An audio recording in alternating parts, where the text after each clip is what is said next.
Item ಯಾವುದೇ ಇರಲಿ try ಮಾಡಿ ಆಚಿ ಚಿಕನ್ ಮಸಾಲಾ.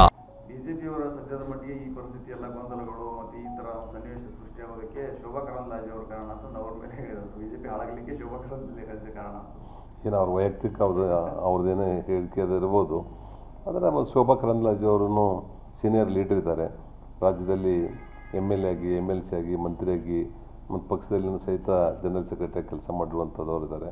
ಮತ್ತು ಕೇಂದ್ರದಲ್ಲಿ ಮಂತ್ರಿ ಆಗಿರೋದ್ರಿಂದ ನೇರವಾಗಿಯೂ ಸಹಿತ ಅವ್ರು ಯಾರ ಮೇಲೂ ಆಪಾದನೆಯನ್ನು ಮಾಡಲ್ಲ ಏನಿದ್ರು ಸಹಿತ. ಇದು ತಪ್ಪು ಗ್ರಹಕ ಆಗಿರ್ಬೋದು. ಬರುವಂಥ ದಿವಸ ಎಲ್ಲ ಸರಿ ಹೋಗುತ್ತೆ. ಸರ್, ಈಗ ಕಳೆದ ಬಾರಿ ಸಂದರ್ಭದಲ್ಲಿ ಕೂಡ ರಾಜ್ಯಾಧ್ಯಕ್ಷ ಸ್ಥಾನಕ್ಕೆ ತಮ್ಮ ಹೆಸರು ಬಹಳ ಮುಂಚೂಣಿಯಲ್ಲಿತ್ತು. ಕೊನೆಗೆ ಬಿಜೆಪಿ ರಾಜ್ಯ ಉಪಾಧ್ಯಕ್ಷರಾದರೆ ಈಗ ಮುಂಬರುವ ದಿನಗಳಲ್ಲಿ ಬದಲಾವಣೆ ಆಗುವಂಥ ಸಾಧ್ಯತೆ ಇದೆಯಾ? ತಾವು ಅಧ್ಯಕ್ಷ ರೇಸ್ನಲ್ಲಿದ್ದೀರಾ ಹೇಗೆ? ಕರ್ನಾಟಕ ರಾಜ್ಯ BJPಯಲ್ಲಿ ಪ್ರತಿ 3 ವರ್ಷಕ್ಕೊಂದು ಸಲ ಮಂಡಳ ಅಧ್ಯಕ್ಷರಿಂದ ಹಿಡಿದು ರಾಷ್ಟ್ರೀಯ ಅಧ್ಯಕ್ಷರವರೆಗೆ ಬದಲಾವಣೆ ಆಗ್ತಾಯಿದೆ. ಅದೇನಾದರೂ ಸ್ಪೆಷಲ್ ಕೇಸ್ ಅಂತ ಬಂದಾಗ ಮಾತ್ರ ಅವರು ಎಕ್ಸ್ಟೆನ್ಷನ್ ಮಾಡಿರುವಂಥದ್ದು ನಮ್ಮ ಬೈಲಾಸ್ದಲ್ಲಿದೆ. ಆದರೆ ಇವತ್ತು BY ವಿಜೇಂದ್ರ ಅವರು ರಾಜ್ಯಾಧ್ಯಕ್ಷರಾಗಿ 2.5 ವರ್ಷ ಮೇಲೆ ಆಯಿತು. ಇನ್ನೂ ಅವ್ರಿಗೆ ಕಾಲಾವಕಾಶ ಇದೆ ಮತ್ತು ಅವರು ಒಳ್ಳೆಯ ಕೆಲಸಗಳನ್ನು ಮಾಡ್ತಾಯಿದ್ದಾರೆ. ಒಬ್ಬರು ಯುವಕರಾಗಿ ಸನ್ಮಾನ್ಯ BS ಯಡಿಯೂರಪ್ಪನವರ ಮಾರ್ಗದರ್ಶನದಲ್ಲಿ ಅವರ ಮಾರ್ಗದರ್ಶನ ತೆಗೆದುಕೊಂಡು ಇಡೀ ರಾಜ್ಯ ತುಂಬ ಚಕ್ರ ಕಟ್ಕೊಂಡು ಸುತ್ತಾಡ್ತಾ ಇದ್ದಾರೆ.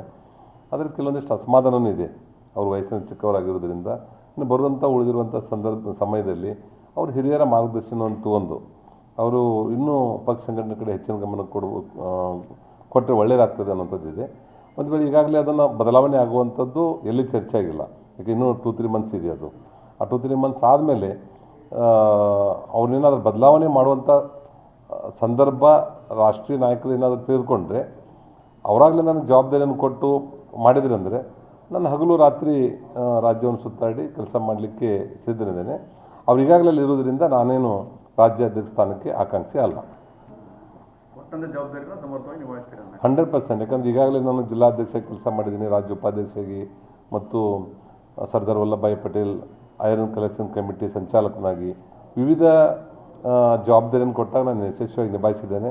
ಮತ್ತು ನಮ್ಮ ಹಿಂದಿನ ಸರ್ಕಾರದಲ್ಲಿ 2 ಬಾರಿ ಕೈಗಾರಿಕಾ ಸಚಿವನಾಗಿ ಮತ್ತು ಮೈನ್ಸ್ ಆ್ಯಂಡ್ ಜಿಯಾಲಜಿ ಡಿಪಾರ್ಟ್ಮೆಂಟ್ದ ಸಚಿವನಾಗಿ ಕೆಲಸ ಮಾಡುವಂಥ ಅವಕಾಶ ನಮ್ಮ ಪಕ್ಷದ ಹಿರಿಯರು ಮತ್ತು ಪರಿವಾರದ ಹಿರಿಯರು ಕೊಟ್ಟಿದ್ದರು. ಅದು ಯಾವುದೇ ಒಂದು ಕಪ್ಪು ಚುಕ್ಕೆ ಬರಲಾರ್ದಂತೆ ನಾನು ಯಶಸ್ವಿಯಾಗಿ ನಡೆಸಿದ್ದೇನೆ.